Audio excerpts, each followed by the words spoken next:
Shalom Aleichem. Bapak Yahweh memberkati saudara sekalian.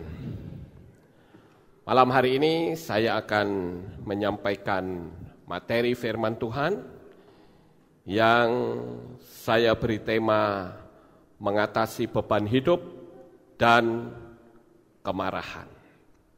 Kita akan lihat ayatnya terlebih dahulu Bapak Ibu Saudara di dalam kitab Matai atau Matius pasal yang ke-11. Dan kita akan lihat di ayat 28 sampai ayat yang ke-30. Matai atau Matius 11 ayat 28 sampai ayat 30, demikianlah bunyinya. Datanglah kepadaku kamu semua yang berlelah dan berbeban berat, maka aku akan menyegarkan kamu.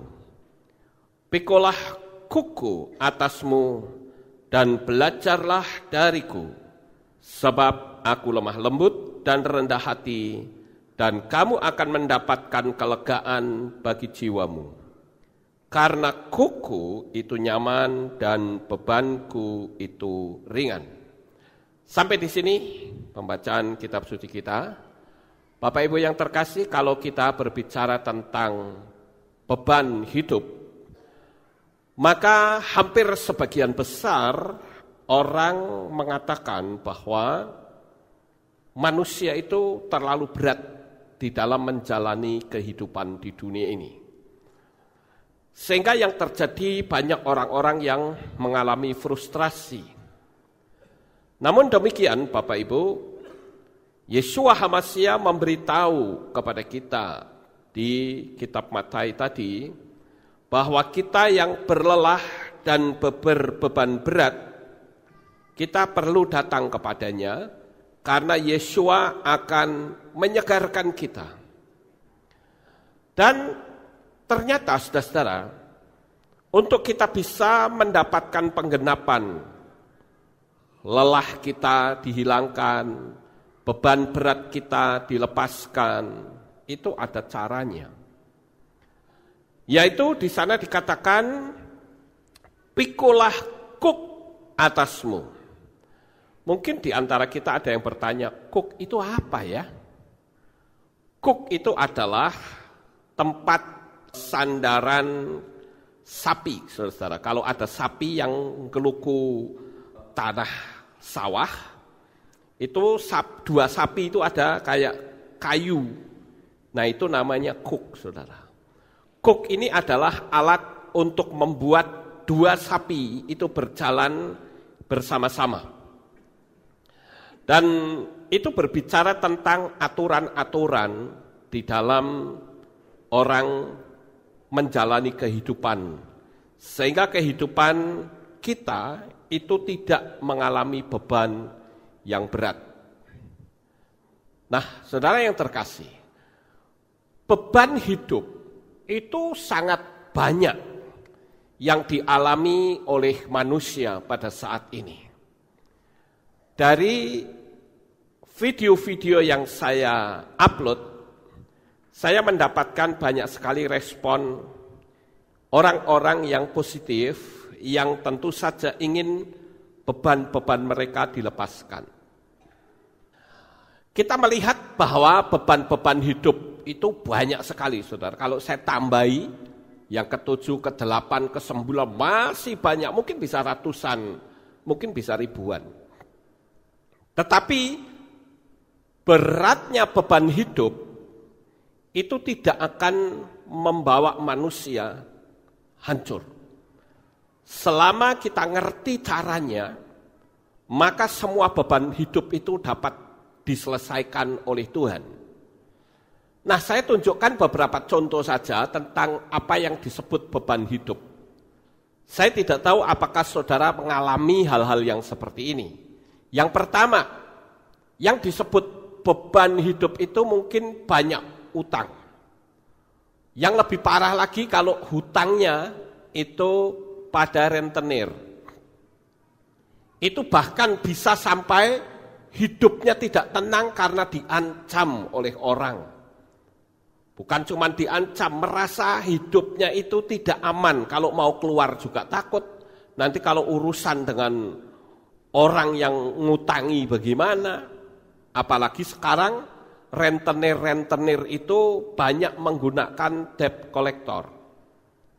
Nah itu mereka kadang menggunakan kekerasan dan tidak segan-segan mereka membunuh, menculik, atau melukai. Ini juga disebut beban. Kemudian anak yang berani melawan orang tua.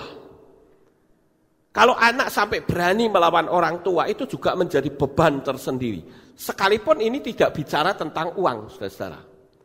Tetapi betapa sedihnya, betapa susahnya kalau melihat ada anak yang selalu ngelawan sama orang tua. Pasti hal itu akan menjadi beban dalam hidup mereka. Yang ketiga, orang kontrak hampir habis, tapi untuk melanjutkan nggak ada dana. Itu juga beban bagi mereka. Saudara bisa bayangkan, mereka kontrak masih bagus kalau duitnya masih ada. Mereka bisa cari kontrakan yang lain mungkin lebih murah atau mungkin lebih mahal. Tapi ini sudah uangnya tidak ada. Si pemilik kontrakan mengatakan tahun ini selesai. Jadi rumah saya tidak saya kontrakkan lagi. Wah itu beban banget saudara. Kemudian sakit yang tidak kunjung sembuh. Ini juga beban.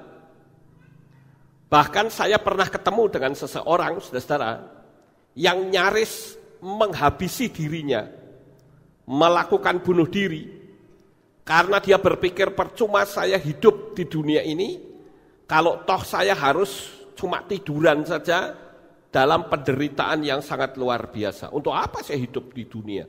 Lebih baik saya mati selesai. Itu karena ada beban yang sangat berat yang harus dijalani. Kemudian ada juga orang yang menganggap karena belum mendapat kerjaan, itu menjadi satu beban hidup. Walaupun Bapak Ibu, orang tidak dapat pekerjaan atau belum dapat pekerjaan itu banyak sekali faktornya. Apakah faktor karena dia tidak berani untuk melamar pekerjaan? Apakah faktor karena dia malas? Apakah dia punya faktor dia tidak mau menjadi karyawan, maunya jadi bos? Itu banyak sekali ya. Kemudian yang keenam, kebutuhan hidup yang terus meningkat sementara income kecil. Nah ini orang merasa seperti gambar kartun ini, saudara-saudara. Untuk berjalan saja susah, apalagi harus naik. Ya sudah, seperti ibarat orang yang sedang membawa beban hidup kayak begini. Nah ini kalau seperti ini terus, saudara, bagaimana dia bisa menjalani hidup ini? Saya percaya ketika Yesua berkata, marilah hai kepadaku kamu yang letih lesu dan berbeban berat, itu Yesua bukan lip service, tetapi dia betul-betul mau memberikan solusi, mau memberikan jalan keluar. Tetapi harus menggunakan pola aturan sesuai dengan firman. Lalu bagaimana sikap kita seharusnya ketika kita berhadapan dengan beban yang seperti ini, Bapak Ibu? Ada beberapa orang yang mengambil jalan yang salah. Ini yang sering dilakukan. Yang pertama, marah-marah, tidak jelas juntrungannya. Dia gampang emosian. Karena fokusnya adalah, aku nggak bisa berbuat apa-apa, kebutuhanku meningkat, gengsiku tinggi. Jadi yang ada hanya marah-marah. Padahal dengan marah-marah, itu bukan menyelesaikan masalah, tambah bermasalah. Apalagi kalau dia marah-marah pada orang yang tidak tepat. Bisa saja orang itu dipukuli atau dilaporkan dengan pasal tindakan yang tidak menyenangkan. Ini yang biasa kita sering lihat. Atau yang kedua, menyalahkan Tuhan. Orang berkata, Tuhan, sebetulnya kamu ada atau tidak? Atau mungkin menyalahkan Kehilat, menyalahkan komunitasnya.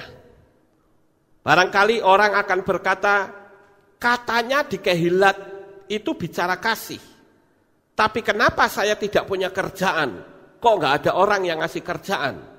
Nah, ini sudah menghakimi dan sudah melihat dari sudut pandangnya dia. Harusnya dia belajar untuk introspeksi. Atau mungkin dia menyalahkan keadaan. Ini menyalahkan ini macam-macam, saudara ya. Bisa menyalahkan Tuhan, menyalahkan Kehilat, menyalahkan komunitas, menyalahkan keadaan, atau mungkin menyalahkan orang lain. Dan yang lebih mengerikan adalah mengutuki hari kelahirannya. Kalau saudara membaca di dalam kitab Iyob pasal 3, ayat 1-5, Iyob sempat mengutuki hari kelahirannya. Dan ini akan menambah masalah di dalam dunia supranatural dan akan sulit untuk bisa melangkah.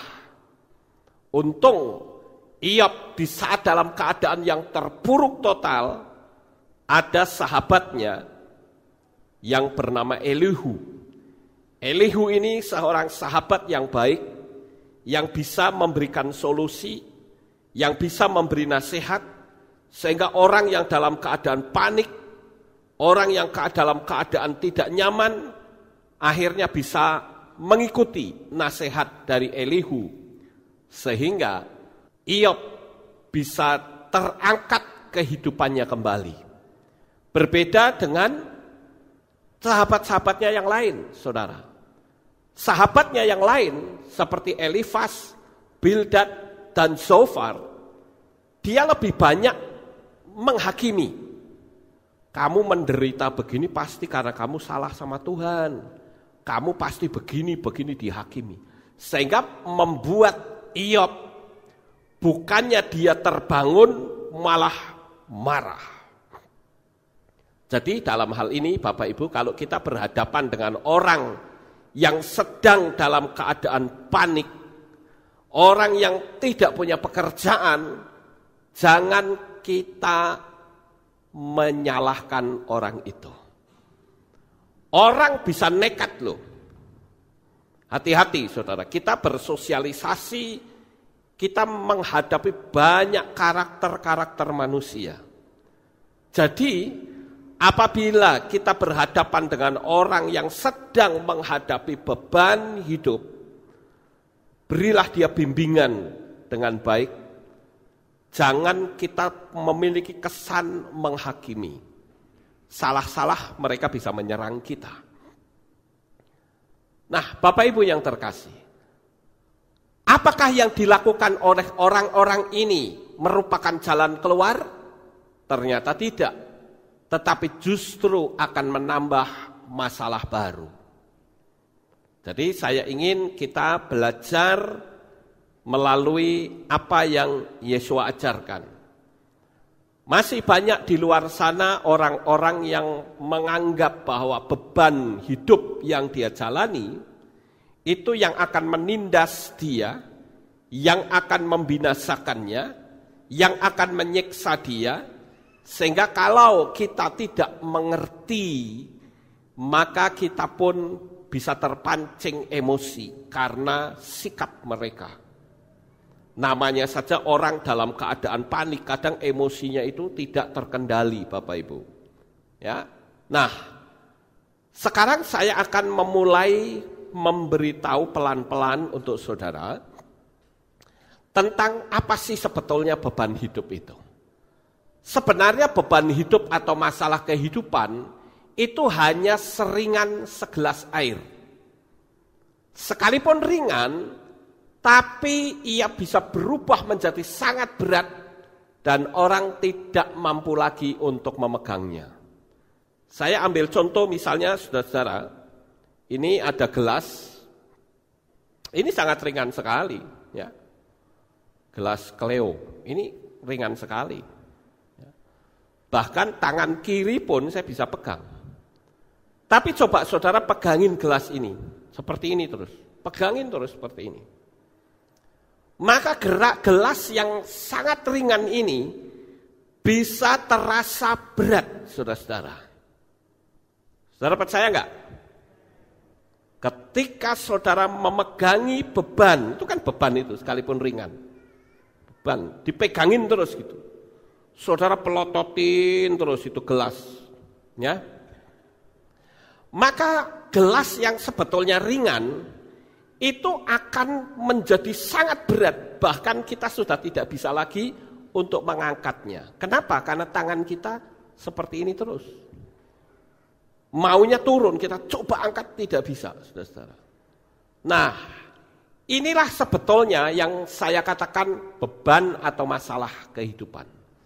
Jadi, hal yang pertama yang harus kita ketahui untuk dapat keluar dari beban yang menindis kita, saya hanya katakan jangan fokus kepada beban, tetapi fokuslah kepada visi dan impian kita.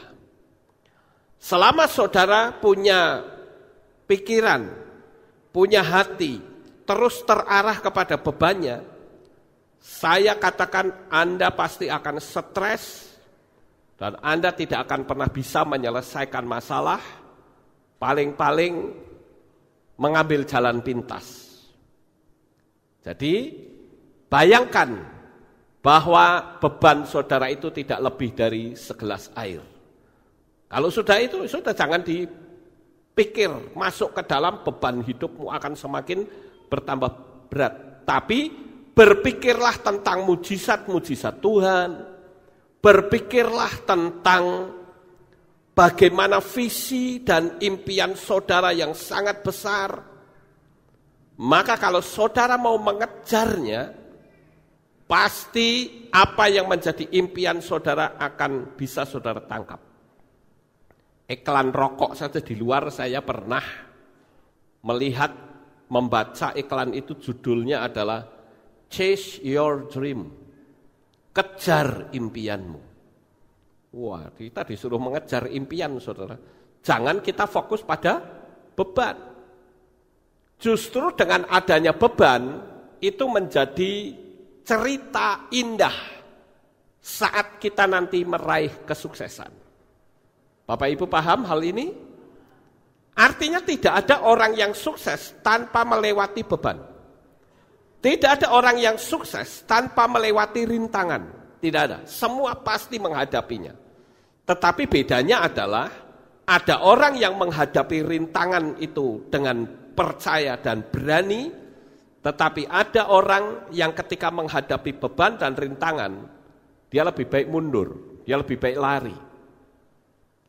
Nah, sekarang berkenaan dengan visi dan impian Bapak Ibu, saya akan sedikit menerangkan tentang bagaimana respon otak kita terhadap masalah dan beban. Ini ada satu alat, saudara, yang sering disebut dengan EEG, Electroencephalography. Ini sebetulnya alat ini untuk mendeteksi otak manusia itu ditemukan tahun 1929 oleh seorang psikiater Jerman yang bernama Hans Berger. Alatnya seperti ini. Nah, di alat ini kita bisa melihat atau mendeteksi sampai sejauh manakah gelombang otak kita. Nah, nanti dalam pemaparan saya ini saudara akan melihat kenapa seringkali saya mengatakan saat kita menghadapi tekanan itu saat yang paling tepat untuk kita menubuatkan hal-hal yang besar untuk diri kita. Nah, ini penting Bapak Ibu. Sekarang kita lihat ada gelombang-gelombang yang ada di otak kita. Yang pertama adalah gelombang beta. Gelombang beta ini adalah gelombang frekuensi otak manusia antara 12 sampai 25 Hz. Ini adalah posisi aktivitas sehari-hari yang menuntut logika dan analisis yang sangat tinggi. Gelombang beta memungkinkan orang memikirkan sampai 9 objek sekaligus. Ini adalah saat orang dalam keadaan sadar, sesadar-sadarnya. Sama seperti sekarang, saudara tidak sedang mimpi bukan? Kita sedang bisa berpikir, ini posisi gelombang otak manusia itu ada pada frekuensi 12 sampai 25 Hz. Ini disebut gelombang beta. Kemudian gelombang alfa. Gelombang alfa ini frekuensinya semakin rendah, saudara-saudara. Yaitu antara 8 sampai 12 Hz. Nah, posisi ini adalah posisi otak dalam keadaan rileks dan konsentrasi seperti pada saat kita melakukan meditasi. Pada waktu kita mulai duduk, kita bermeditasi, maka frekuensi gelombang otak itu semakin lama semakin menurun. Nah, kalau kita sudah mencapai pada posisi antara 8 sampai 12, ini posisi yang luar biasa. Karena di posisi ini, otak manusia itu akan bisa menembus alam bawah sadar. Ya, jadi ini adalah posisi rileks dan konsentrasi. Misalnya saat membaca. Membaca yang dimaksud itu bukan membaca berita ya. Kalau membaca berita kan kadang bisa terburu-buru. Membaca dalam bacaan yang santai. Tiap-tiap kalimat dinikmati, tiap-tiap kalimat diresapi. Itu kita berada di frekuensi 8 sampai 12. Kemudian orang yang berdoa, orang yang sedang fokus pada suatu objek dan marah. Nah, ini dia, saudara. Ternyata orang yang marah itu frekuensinya 8 sampai 12. Karena pada posisi 8 sampai 12 Hz ini otak logikanya itu kadang tidak bisa bekerja. Makanya kalau ada orang marah dan dia dipancing terus sampai melakukan pembunuhan, dia nggak sadar. Pokoknya orang ini harus saya habisi. Tapi begitu orangnya mati, dia kaget, gelombang otaknya itu kembali pulih. Dan orang bilang, hah? Kok mati? Dia baru sadar, saudara-saudara. Karena otaknya itu meningkat. Sama seperti pada saat orang yang melakukan pembunuhan dengan cara mutilasi. Saya pernah membaca bagaimana orang yang memutilasi itu, memotong-motong tubuh korbannya, itu diwawancarai oleh polisi. Kenapa kok kamu tega memotong-motong tubuh temanmu sendiri? Dia bilang, saya pertama mendengar seperti suara bisikan, bunuh saja orang ini. Baru setelah bunuh, emosi saya sudah mulai tidak terkendali.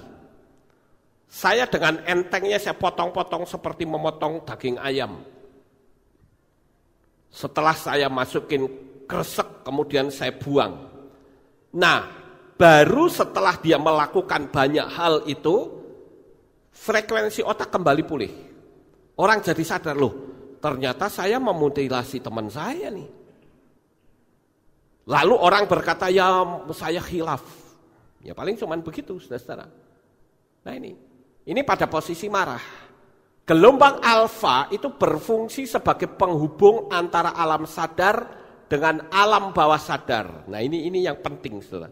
Kadang orang kalau disuruh meditasi, orang disuruh melakukan konsentrasi sampai pada posisi frekuensi 8 sampai 12 itu angele luar biasa. Karena orang itu sudah terbiasa menggunakan logika. Ya. Ini pada posisi gelombang alfa. Kemudian kalau kita melihat gelombang yang lebih rendah lagi, itu namanya gelombang theta. Itu frekuensinya lebih rendah, antara 4 sampai 8 Hz. Ini adalah posisi saat orang terhipnosis. Meditasi yang dalam, yang hampir tidur. Nah ini turun terus, saudara. antara 4 sampai 8. Makanya saya sering mengatakan, kalau bermeditasi usahakan jangan sampai kita tertidur. Kalau tertidur itu sudah nggak bisa berbuat apa-apa, saudara. Atau tidur disertai mimpi, ini frekuensinya sekian. Inilah aktivitas pikiran alam bawah sadar. Kemudian dia bisa turun lagi, lebih rendah lagi. Ini ada di posisi delta.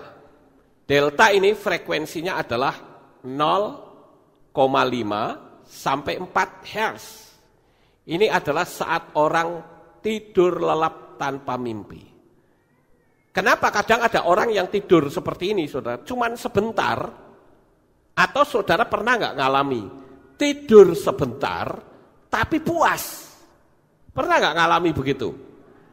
Karena pada saat saudara tidur sebentar, posisi frekuensi otak saudara itu antara setengah sampai 4 Hz, mencapai titik itu. Jadi begitu bangun, dia fresh banget. Karena apa? Dia sudah mencapai pada frekuensi yang paling rendah. Tetapi sebaliknya, ada orang yang katanya tidur lama, tapi gelisah terus, gelebak sana, gelebak sini. Kenapa sih bisa begitu? Karena frekuensinya nggak sampai segini. Ada gangguan di dunia alam supranatural. Kita lihat yang berikutnya. Nah, gelombang otak pada malam hari. Ini luar biasa ya, kalau saya perhatikan Tuhan itu kalau bikin manusia, itu merupakan satu alat instrumen yang melebihi komputer, saudara. Dia bisa otomatis dari ujung kepala sampai di kaki. Nah ini kalau malam ya, gelombang otak pada malam hari semakin menurun secara otomatis. Organ-organ tubuh yang penting seperti pankreas, lever, dan ginjal itu bisa menjadwalkan diri untuk istirahat.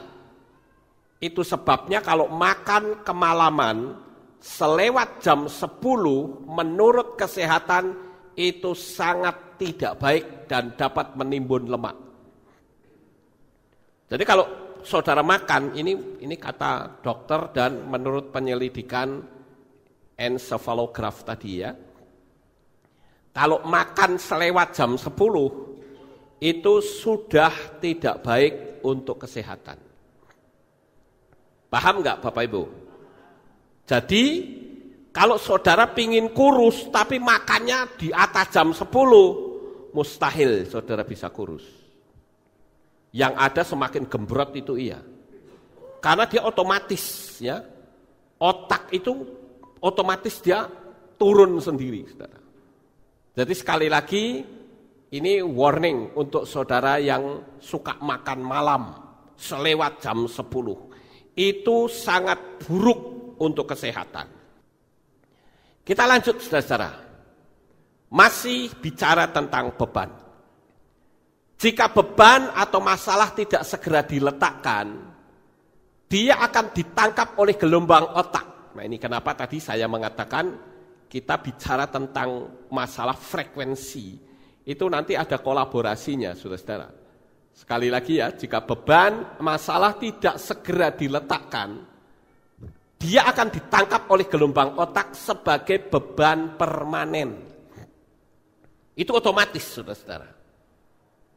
Jadi, ketika saudara tiap hari yang dipikirkan itu adalah hidupku susah, hidupku menderita, hidupku susah, hidupku menderita, terus begitu, maka otak kita akan menangkap beban yang keluar dari mulut dan pikiran kita itu diterjemahkan oleh otak kita sebagai beban permanen. Dan jangan salahkan Tuhan kalau hidupmu semakin mengalami kesulitan. Tidak heran kalau orang semakin berat dalam menjalani hidup. Coba kita bandingkan beberapa ayat ini Bapak Ibu. Ayo kita baca ayatnya. Ayo saudara kita buka ya kitab sucinya ya. di kitab Matius pasal yang ke-6, dan kita akan membaca ayat 34. Oleh karena itu, janganlah khawatir akan hari esok, karena hari esok akan mempunyai kekhawatirannya sendiri. Kesusahannya cukuplah untuk sehari. Jadi yang namanya manusia hidup itu pasti berhadapan dengan masalah. Tapi bukan berarti masalah yang kecil saudara pikirkan lebih dalam sehingga yang sebetulnya itu bukan masalah jadi masalah besar. Saya ambil contoh misalnya. Saudara sakit perut, lalu saudara bilang, aduh saya kok kena mah ini ya, mah akut ini. Terus saudara pikir, mah akut. Jadi mah beneran, saudara. Saudara ada benjolan, mungkin di leher atau di tangan, saudara pegangin terus kok makin keras, makin besar. Terus saudara pikirkan, fokus terus di situ. Ya, ini benjolan semakin besar. Yang sebetulnya mungkin itu hanya bisul, itu bisa jadi kanker loh saudara. Karena kita memikirkan masalah-masalah benjolan tadi dengan pola pikir kita seolah-olah itu kanker. Dan itu bisa betul terjadi. Ayo, makanya kalau kita, aduh kok ada benjolan ya periksakan saudara. Kalau memang itu kanker, segera diobati. Jangan didiamkan, pikiran kita tambahi terus kanker beneran. Padahal ternyata itu cuma bisul. Nah ini. Makanya dikatakan jangan kita khawatir. Sekarang kita lihat di Tehillim 17. Tehillim pasal 17 ayat yang ketiga. Engkau akan menguji hatiku. Engkau akan berkunjung pada waktu malam. Engkau akan memurnikan aku. Engkau tidak akan mendapatkan sesuatu apapun. Aku menganggap mulutku tidak lancang. Di sini yang saya garis bawahi adalah engkau menguji hatiku. Engkau akan berkunjung pada waktu malam. Ini. Kenapa sih kok waktu malam, saudara? Kenapa enggak siang? Bukankah Tuhan itu maha kuasa? Iya. Tapi ungkapan Daud ini, saudara, yang mengatakan engkau berkunjung pada waktu malam.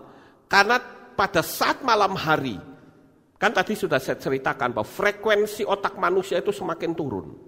Semakin turun.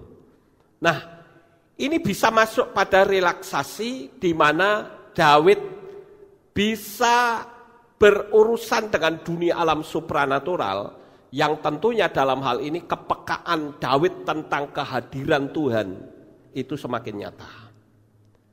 Coba kita lihat di kitab Efesus pasalnya yang keempat. Efesus 4 ayat 26. Marahlah, tapi janganlah berdosa. Janganlah biarkan matahari terbenam dalam kemarahanmu. Orang marah itu boleh tidak saudara? Boleh. Karena justru marah itu adalah melepaskan emosi negatif yang ada di dalam diri manusia. Tetapi kalau marahnya itu ngaco, wah ini malah jadi bahaya saudara. Yang terjadi justru mujizat semakin menjauh. Saudara, ini ada satu karikatur. Di sini ada tulis, kalau tekor gini terus-terusan setiap bulan, siapa yang tahan? Ini beban pengeluaran semakin berat. Jadi yang dipikirkan itu adalah hal-hal yang negatif. Coba saja kita lihat ini, tekor ya. Siapa yang tahan, ini sudah dua energi negatif. Saya pernah kasih tahu saudara bukan? Beberapa waktu yang lalu, satu ucapan bisa memunculkan puluhan kata-kata negatif. Makanya setiap ucapan kita perlu dipertanyakan, yang negatif lebih banyak atau lebih sedikit. Usahakan kita lebih banyak menggunakan kata-kata positif. Itu yang terpenting, saudara. Kita lihat yang berikutnya. Manusia sebenarnya menghadapi persoalan dengan dirinya sendiri. Kebahagiaan semakin tidak mudah dirasa ketika manusia itu bertambah tahu, bukan bertambah ngerti. Sebab tahu dan ngerti itu beda tingkatannya, saudara. Ya, ini yang harus kita ketahui, saudara. Orang ngerti dan orang tahu itu berbeda. Saya ambil contoh misalnya begini. Anak kecil umur 4 tahun. Apakah dia tahu yang namanya hutang? Tahu enggak, saudara? Enggak tahu. Ya, kita kembali lagi ke kalimat ini. Bertambah tahu dan bertambah ngerti itu beda, saudara-saudara. Tadi saya tanya anak umur 4 tahun, apakah dia tahu namanya hutang? Dia nggak tahu.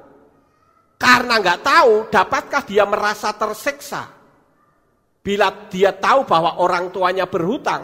Enggak juga. Tetapi setelah bertumbuh besar, bukan dewasa ya, dia semakin tahu kalau hutang itu bikin sengsara. Jadi dia ikut-ikutan tidak nyaman. Jadi semakin kita tahu, semakin tidak bikin hati nyaman. Kalau kita nggak ngerti, malah nggak apa-apa. Tapi kalau kita tahu, bahaya malahan. Sama seperti misalnya, contoh gampang lah. Saya berjalan di situ, nggak merasa apa-apa. Tapi ketika ada orang yang ngasih tahu, kamu lewat mana? Lewat jalan itu. Tahu nggak kamu bahwa di situ banyak sekali perampoknya? Ayo, sekarang saudara lewat di situ lagi. Perasaannya sudah beda atau masih sama? Beda. Karena tahu, bikin kita semakin tidak nyaman. Nah, sekarang ini ya, andai saja dia ngerti, sekarang bukan tahu ya, tapi ngerti bahwa keberadaan keluarga jauh lebih penting dari sekedar hutang. Dia tidak akan terusik sedikit oleh rasa bersalah atau diisi dengan marah-marah sepanjang hari. Ngerti nggak, saudara-saudara? Sekali lagi saya ulang ya. Andai saja dia ngerti, bukan tahu ya, tapi dia ngerti bahwa keberadaan keluarga jauh lebih penting dari sekedar hutang, dia tidak akan terusik sedikit pun. Sekalipun dia punya utang banyak. Dengan apa? Dengan rasa bersalah atau diisi dengan marah-marah sepanjang hari. Hutang ya sudah, memang faktanya sudah hutang, suruh bagaimana? Ya, karena dia ngerti bahwa keluarga jauh lebih penting daripada masalah hutang. Lalu sudah hutang, ngapain kita mesti marah-marah? Misalnya, ngerti istrinya hutang, ya sudah, suruh apa? Keluarga lebih penting. Kalau hutang mah nanti gampang diselesaikan. Yang penting jangan sampai karena masalah hutang ribut, saudara. Istrinya dimaki-maki, suaminya dimaki-maki, itu kan lebih parah, saudara-saudara. Ini yang disebut dengan mengerti. Sampai di sini paham nggak, saudara? Ya, jadi antara tahu dan ngerti itu bedanya kayak begini. Kita lanjut. Berdamailah dengan diri sendiri. Jangan fokus pada beban, apalagi diisi dengan kemarahan. Justru bertambah beban baru yang diciptakan oleh diri sendiri. Ingat, saat marah, seseorang memiliki daya cipta yang hebat. Negatif atau positif. Itu penentunya saat saudara marah, saat saudara dilecehkan, saat saudara bermeditasi, itu kan sama tadi. Ya toh, waktu saya menerangkan tentang gelombang-gelombang otak kan itu sama, saudara. Oleh karena itu, berdamai dengan diri sendiri. Stop berfokus pada beban. Apalagi ditambah dengan kemarahan. Apakah dengan kemarahan berarti beban itu selesai? Tidak tuh. Nggak akan pernah selesai, saudara. Yang terjadi justru bertambah. Lebih baik Daripada marah, ya ucapkan kata-kata yang positif. Misalnya anak diomongi angel, saudara. Kita sudah kasih tahu, kita sudah sempat marah. Ya sudah, kita sadar. Saya lanjut marahnya, saya bisa kepahitan dengan anak ini. Lebih baik apa? Nubuatkan anak itu menjadi anak yang hebat. Itu lebih bermanfaat ketimbang kita marah-marah, kita pukuli anak kita hajar anak kita, nanti justru yang gelo itu kita sendiri. Sama seperti yang pernah saya ceritakan, ini kejadian di Malaysia, saudara, yang pernah saya baca. Ada seorang anak yang nyoret mobil, saudara. Mobil itu dicoret. Dan itu luka. Lukanya juga nggak banyak kok. Pada waktu ayahnya pulang, dia lihat mobilnya baret. Dia tanya sama pembantunya, siapa yang nyoret mobil ini? Pembantunya dengan ketakutan dia berkata, anak bapak yang menyoret. Kenapa kamu kok tidak mencegah anak saya? Saya tidak tahu. Saya sedang masak, tahu-tahu anak ini nyoret mobil. Anaknya dipanggil, itu ayahnya ambil wilah, bambu, saudara, bambu ya, seperti cemeti gitu, disabet tangannya, jedar sampai merah.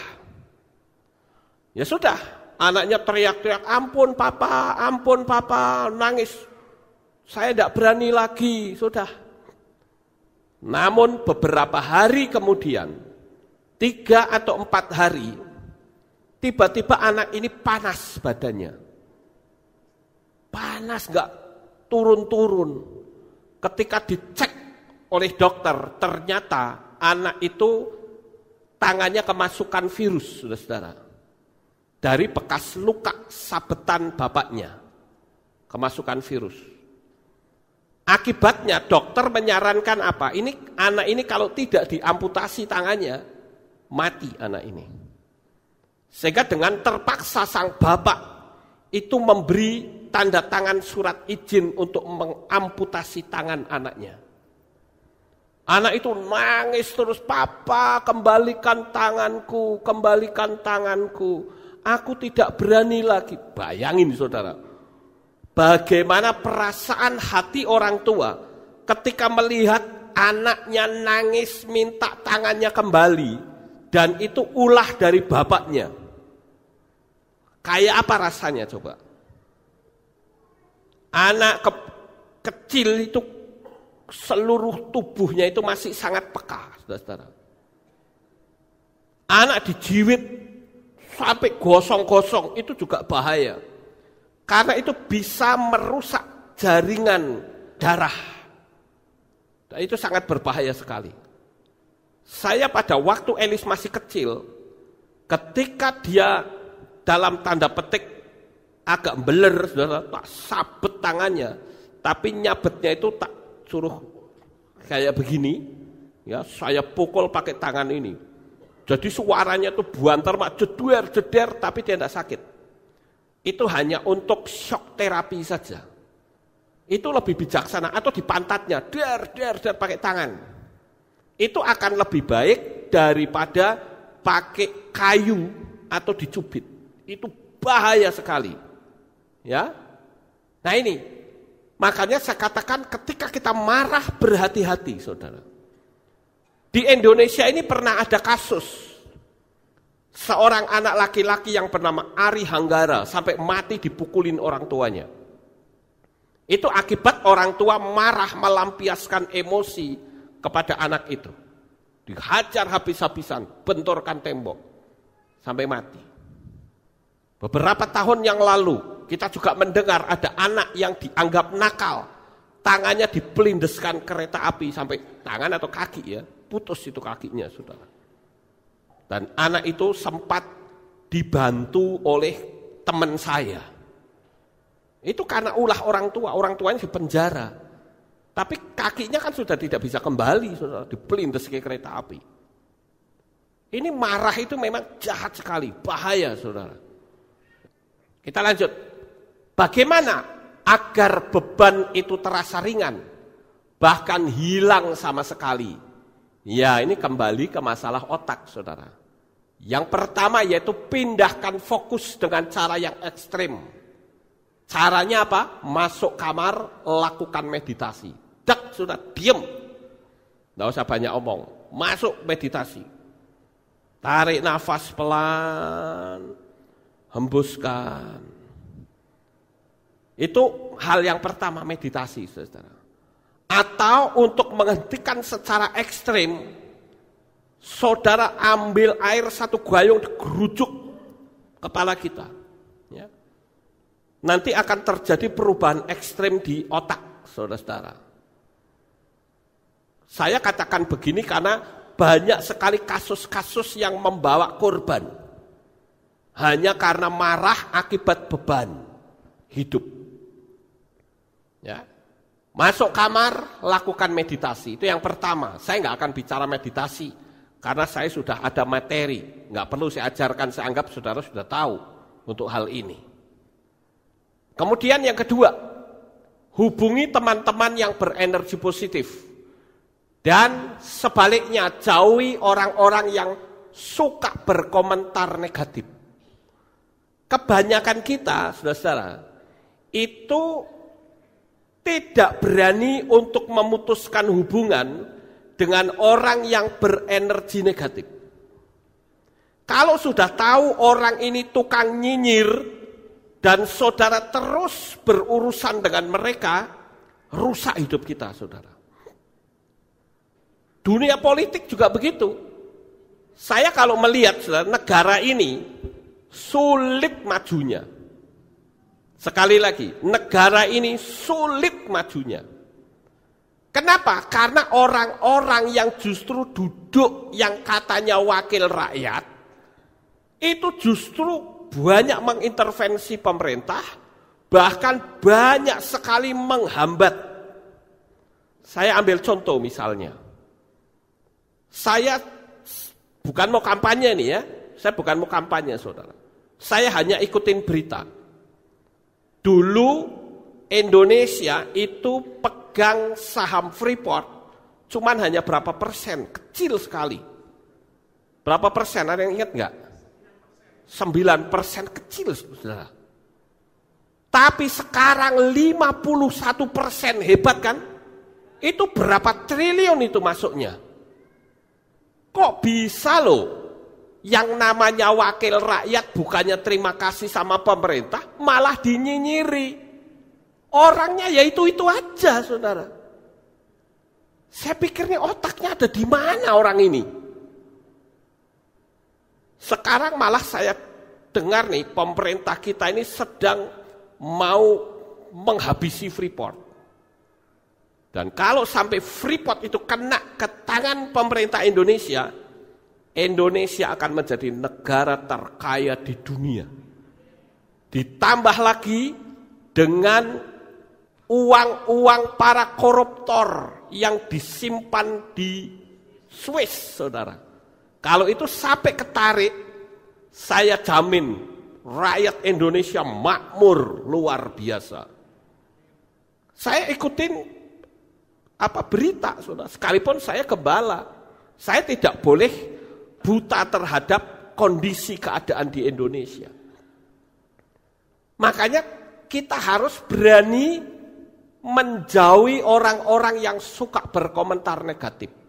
Orang yang bisanya cuma mengejek, yang bisanya cuma mengolok, mencaci maki. Saya jujur secara pribadi, saya apresiasi Presiden Jokowi. Itu dihina, difitnah, dicaci maki, dia diam saja. Negara ini tidak akan pernah bisa maju selama yang di bawah tidak bisa mendukung pemerintah. Apalagi kalau sudah diagamakan. Kalau saya ambil sisi positifnya, bahwa negara Indonesia itu negara yang sangat religius. Itu kalau penilaian saya. Kenapa? sampai apa saja kalau sudah diagamakan orang takut. Sekalipun itu salah, kalau diagamakan orang takut. Saya ambil sisi positifnya, ini negara religiusnya luar biasa. Tetapi kebablasan, saudara. Sampai saya menyebut orang itu mabok agama. Ngeri sekali ya Indonesia ini, saudara. Itu yang kedua. Sekarang yang ketiga. Dengar kesaksian-kesaksian orang yang berhasil mengatasi kesulitan. Coba, saudara. Dengarkan kesaksian-kesaksian yang berhasil mengatasi kesulitan. Ini sebetulnya suplemen dalam kerohanian. Coba sekarang saya mau tanya, ada nggak di antara kita yang sejak bayi sampai sekarang tidak pernah kemasukan vitamin? Ada nggak kira-kira? Sekali lagi pertanyaannya perhatikan. Ada nggak di antara kita yang sejak bayi sampai sekarang tidak pernah mendapatkan vitamin? Ada nggak kira-kira? Hah? Ada nggak? Nggak ada. Semua pasti kemasukan vitamin. Contoh, mungkin saudara berkata begini, loh saya nggak pernah makan vitamin. Oke, secara obat iya. Tetapi pernah Anda makan wortel? Iya, itu vitamin A. Ya toh, saudara-saudara? Jadi, kita ini, ya kalau makan buah-buahan saja, sudah banyak vitamin-vitamin alamiah yang masuk dalam tubuh kita. Kita makan juga perlu makanan yang bergizi. Kalau kita makan hanya sekedar makan tanpa bergizi, ya hidup-hidupan, enggik-enggikan saudara. Nggak ada tenaganya. Nah sama seperti dunia alam supranatural. Kita ngerti teori. Tetapi kalau kita tidak pernah mendengar kesaksian-kesaksian bagaimana cara Tuhan memberkati kita atau memberkati orang lain, maka kita anggap itu hanya sebuah teori belaka. Tetapi kalau kita mendengar banyak kesaksian, orang merasa dikuatkan, saudara-saudara. Ini yang penting. Kemarin kita kedatangan tamu dari Malang, saudara-saudara, namanya Pak Darmadi, bersama dengan putrinya, yang namanya Fania Agustina. Dia datang dari Malang sampai ke Magelang, naik motor loh saudara.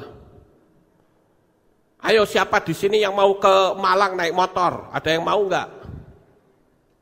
Itu naik motor loh itu dari sana ke sini. Dia WA saya ini, orang kok enggak nyampe-nyampe. Begitu saya WA lagi, Pak, saya sudah ada di depan Kehilat. Loh kenapa kok lama sekali? Saya kecelakaan di jalan. Bayangin, saudara-saudara. Dan saat berada di pastori, kami banyak berbincang-bincang. Saya sangat senang sekali ya. Selama ada tamu di sini, ada beberapa jemaat yang ikut menemani. Salah satu di antaranya itu Ko Alip, dia banyak bercerita, dia merasa dikuatkan. Oh iya benar, yang Pak Lukas ceritakan, Pak Alip yang jual oli, saya langsung ketemu dengan orangnya. Dia merasa senang, saudara-saudara. Dan itu suplemen untuk dia. Belum lagi saya ajak jalan-jalan, ya, ke Cawang, ke rumahnya Jameson. Kemudian saya jalan lagi ke rumahnya Michael, saya ajak keliling kota Magelang. Ya. Saya banyak bercerita kepada dia. Dia berkata, waduh saya senang sekali di kota Magelang ini. Saya di sini istilahnya kayak diuwongke bener. Ya.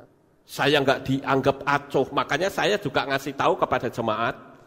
Kalau ada tamu ya dari luar, jangan dicuekin, saudara. Amin. Tapi saudara harus dekati, ya, ajak dia bicara. Karena apa? Karena tamu-tamu yang datang ini mereka rata-rata subscriber, saudara-saudara. Kita beberapa waktu ini dikunjungi banyak sekali orang-orang yang datang dari luar atau subscriber. Ya. Malam ini saja kita dapat kunjungan, saudara-saudara. Subscriber yaitu Bapak Slamet Kurniawan dan Ibu Esther Kostinah. Bu Esther Kostinah ini adalah TKI Singapura. Dia tahu saya dari YouTube, saudara-saudara. Yang beberapa hari yang lalu masuk dalam baptisan pembaharuan. Kemudian ada lagi kemarin yang namanya Pak Darmanto. Kemudian ada lagi yang namanya Sari, TKI Hong Kong. Kita banyak dikunjungin oleh orang-orang dari luar. Jadi saya ingin saudara kalau ada tamu, ayo bersikap ramah kepada mereka. Amin, Bapak Ibu. Jadi kehilat kita itu jadi contoh. Dia berkata, yang kemarin itu, Pak Darmanto, dia ini barusan aja pulang tadi jam 6, saudara. Karena dia mau pulang kemarin, saya bilang, jangan pulang naik sepeda motor, saya tidak tega melepaskan Anda. Ya, pulang naik bis tak bayari. Jadi dia pulang naik bis, motornya dipaketkan. Nanti diambil di Malang. Seperti itu. Dan dia bilang, waduh saya sangat senang sekali ada di sini. Sampai tadi waktu mau pulang saya rangkul, waduh dia sampai mau nangis. Nah ini salah satu contoh, saudara-saudara, bahwa kesaksian itu bisa mengatasi kesulitan. Kesaksian bisa menambah suplemen iman dari seseorang. Saya sangat senang sekali. Orang-orang yang datang ke sini, mereka mengapresiasi kita di sini, saudara. Saya sangat menghargai mereka jauh-jauh ke sini. Kita harus hargai mereka. Kita lanjut yang keempat. Ucapkan, aku percaya beban ini adalah cara Tuhan untuk menaikkan tingkat hidup saya. Kita harus berani ngomong begitu. Dan kesuksesan itu sudah sangat dekat. Seperti orang yang mau melahirkan.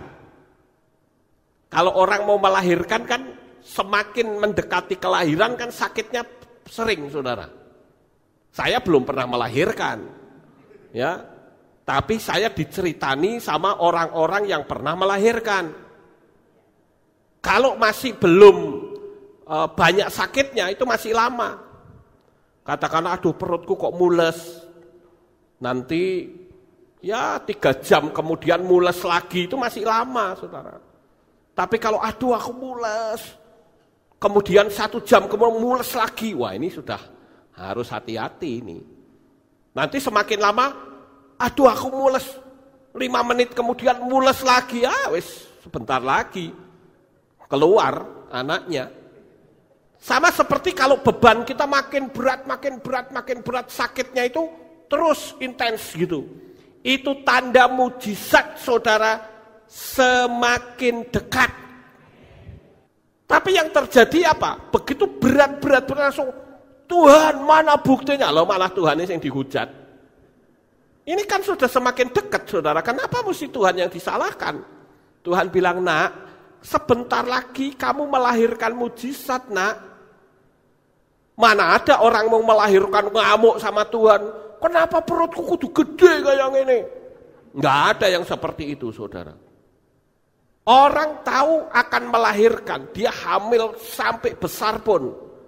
Emangnya orang bilang, aduh aku capek, titip dulu dah di sini. Nggak bisa begitu, saudara.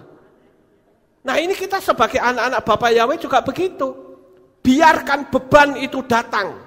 Karena semakin beban berat yang saudara alami semakin besar, berarti semakin besar mujizat yang bakal saudara terima. Haleluya. Ini yang penting, saudara. Ucapkan saja, aku percaya beban ini cara Tuhan menaikkan tingkat hidup saya. Kenapa? Karena semakin besar bebannya, semakin besar mujizatnya. Yang kelima, miliki pengertian, kemarahan tidak pernah menghasilkan sesuatu yang baik. Sekali lagi, kemarahan tidak pernah menghasilkan sesuatu yang baik. Coba kita baca ayat-ayatnya supaya mantap, saudara-saudara. Kitab Tehillim pasal 37. Dan kita akan membaca ayat 8 sampai ayat 9. Redakanlah amarahmu dan tinggalkanlah kemarahanmu. Jangan marah sehingga melakukan kejahatan. Sebab para pelaku kejahatan akan dilenyapkan, tetapi mereka yang menanti-nantikan Yahweh akan mewarisi bumi. Haleluya. Kemudian kita baca lagi Mislei pasal yang ke-29 ayat yang ke-11. Dikatakan, orang bebal mengeluarkan semua amarahnya, tetapi orang bijak dapat meredamnya dalam ketenangan. Ini. Kemudian pasalnya yang ke-16, kitab Mislei 16 ayat yang ke-32.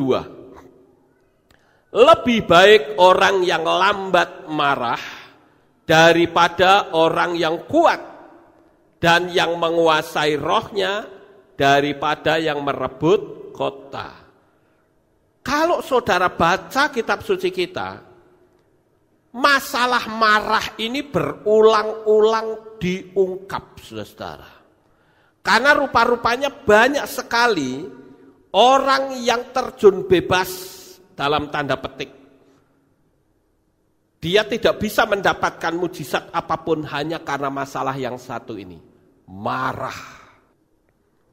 Nah, sekarang orang yang marah itu sebenarnya adalah orang yang mudah sakit dan matinya ribuan sel, bahkan bisa stroke, saudara-saudara. Saudara bisa memahami ini?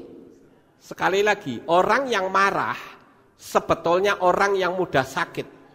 Dan orang marah itu adalah matinya ribuan sel. Jadi kalau orang marah itu ada ribuan sel yang mati, bahkan bisa stroke.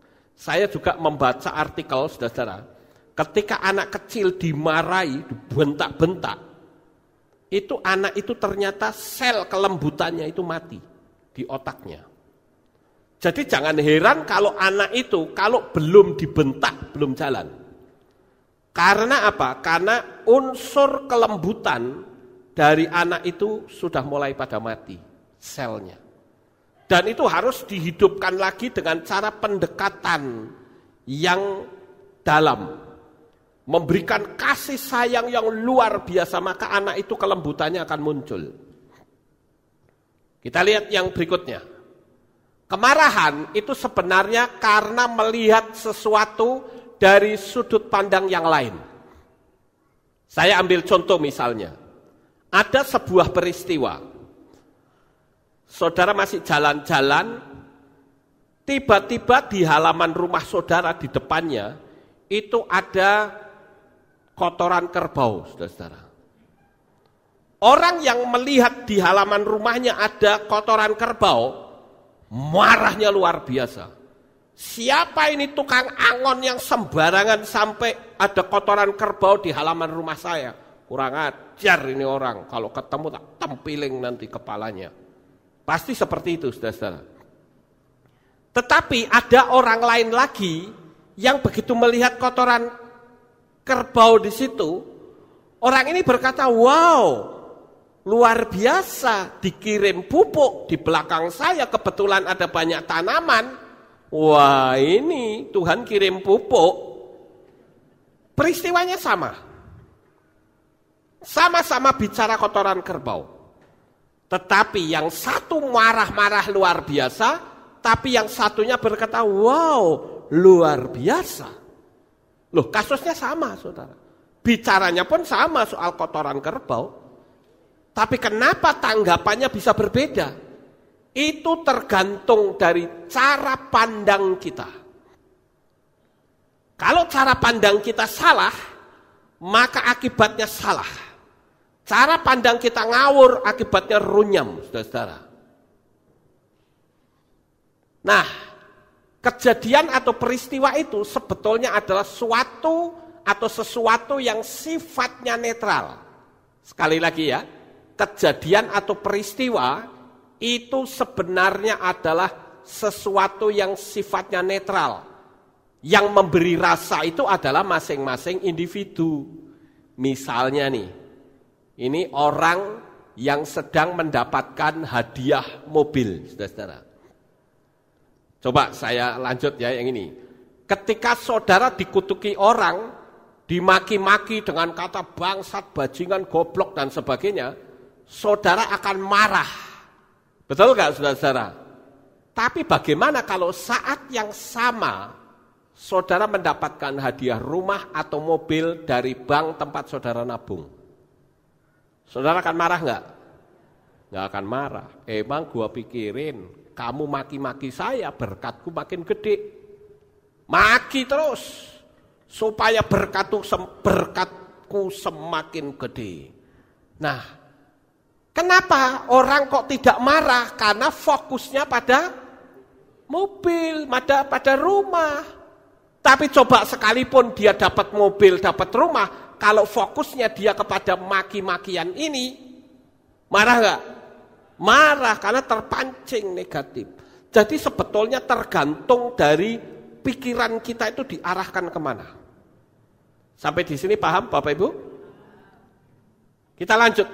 Sekarang bagaimana jika kita berhadapan dengan orang yang marah?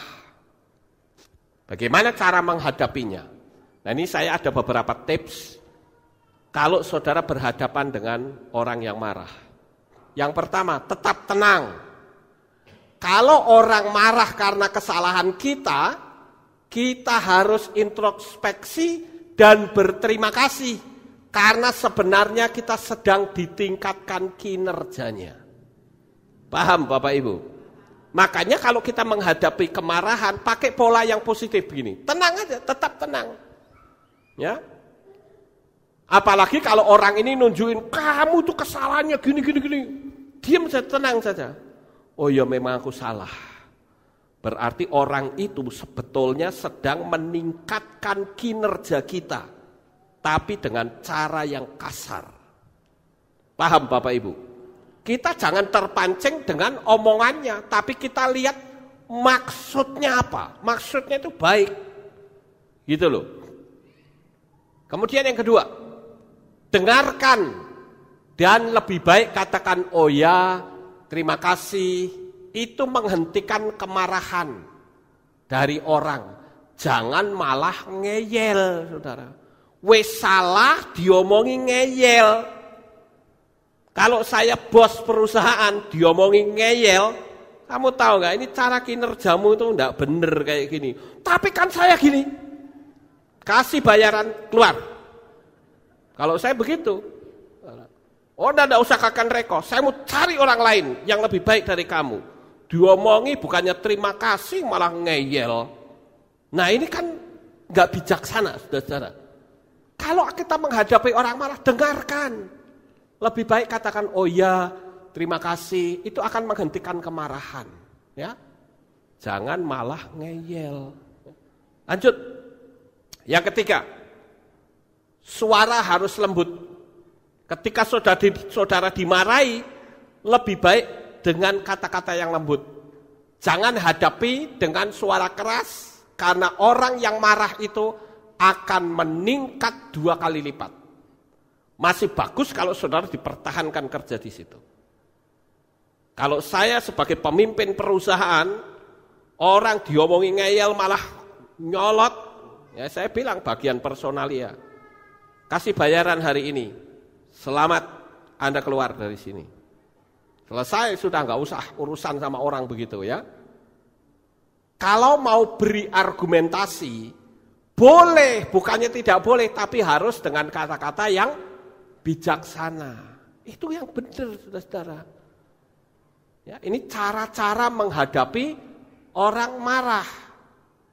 Yang keempat, ya, take a break for a while. Atau saya menyebutnya tenangkan diri sejenak. Take a break for a while. Berhenti sejenak. Udah tenang saja. Ya. Untuk bisa menenangkan diri sejenak, mungkin ketika saudara orang itu marah dan saudara tidak tahan, fokuskan ke tempat yang lain. Ini kesempatan untuk mengucapkan kata-kata yang hebat untuk dirinya sendiri. Apalagi kalau saudara sudah dimarahi orang, ada teman-teman yang memberi penghiburan. Wah, itu teman sejati, saudara. Ya, jadi kalau saudara dimarahi, kemudian ada teman-teman yang baik yang memberikan support, dorongan. Saya katakan itulah sahabat yang harus saudara dekati terus. Sahabat sejati. Kemudian yang berikutnya, harus berani memaafkan. Bagaimana kalau dia tidak mau? Ya udah, biarkan saja. Yang penting saudara sudah melakukan apa yang harus saudara lakukan. Kalau di luar negeri, saudara, ini ya saya suka ngasih tahu ya. Kalau di luar negeri, jika ada orang yang marah, perusahaan akan menyuruh ke psikolog karena akan menurunkan performa dan kinerja akan menurun drastis. Misalnya ada satu perusahaan, di situ diamati, saudara-saudara. Ini pegawai saya ini kok emosinya gede ya. Maka biasanya perusahaan-perusahaan di luar negeri itu akan mengirim pegawai itu ke psikolog. Coba kamu periksa di sana, kamu emosinya ngelonjak kayak gini nggak bener. Ini menurunkan kinerja. Tapi bedanya di Indonesia, saudara-saudara, kalau orang disuruh ke psikologi itu dianggap apa? Gila. Itu. Jadi langsung tanggapannya itu tidak baik. Tapi kalau orang di luar negeri sudah biasa. Begitu ada orang, saya lihat orang ini cembetut terus. Wajahnya kerja kok cembetut terus.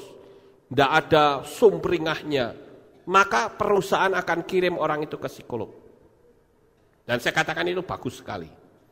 Dan orang di luar negeri akan berterima kasih dengan dikirim ke psikolog. Kenapa? Karena sakitnya jiwa itu, ya sakit yang namanya sakit jiwa itu bukan tidak harus gila, tapi jiwa yang sedang sakit karena mungkin dia tertekan, karena mungkin banyak masalah, itu jiwa sakit dan itu harus disembuhkan. Harus ada yang memberi terapi. Ya, jadi yang berikutnya harus apa? Berani memaafkan. Artinya kalau ternyata bosnya itu salah, ya kita harus berani memaafkan. Jangan malah kita, wah bener kan, aku ngomong kemarin apa. Dasar bos maunya menang sendiri. Nah itu enggak boleh begitu. Yang sudah namanya bos, itu ya pinginnya menang dewe. Ya toh? Itu sudah karakter di mana-mana, tapi bukan berarti saudara langsung mempermalukan bosnya. Masih bagus kalau bosnya itu rendah hati, diam lah. Kalau tidak, dipecat habis kita. Ya, jadi ini yang saudara bisa lakukan dan saya percaya beban-beban hidupmu akan terasa ringan dan kesuksesan akan semakin dekat dan saudara raih tiap-tiap hari. Sukses besar untuk saudara. Bapak Yahweh memberkati. Haleluya.